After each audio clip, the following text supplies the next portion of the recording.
Request po ng mga bata magluto ng mekos-mekos na munggo. Mekos na mekos munggo, yung ihalo lahat halos ang gulay kung anong meron ka.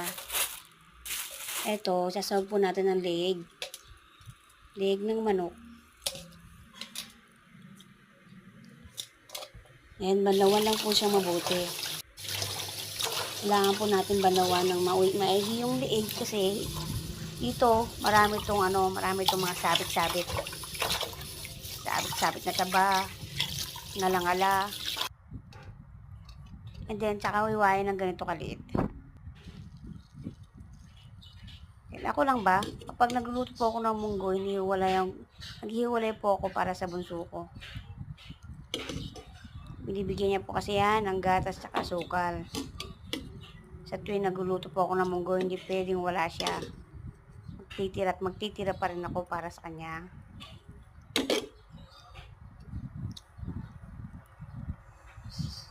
And then ito, gigisa na. Lagay na yung bawang sibuyas.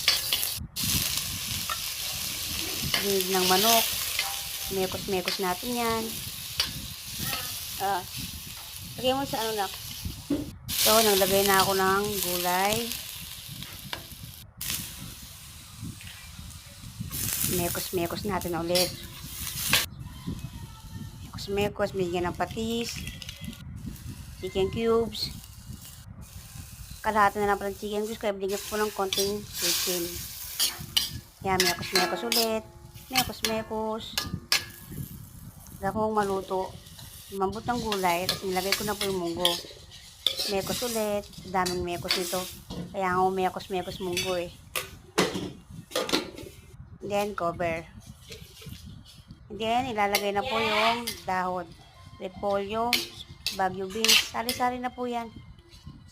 Mekos ulit. Mekos-mekos.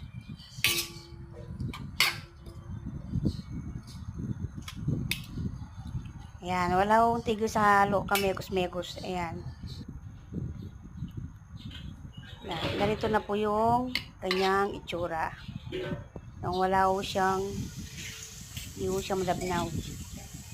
Sabaw, wala ko sa sabaw. Parang ganyan lang po siya. Ayan. Try nyo po, ang sarap ng ganito. Itong gusto ng mga bata. Kahit ano po, pwede yung isahog. Kung maginarte.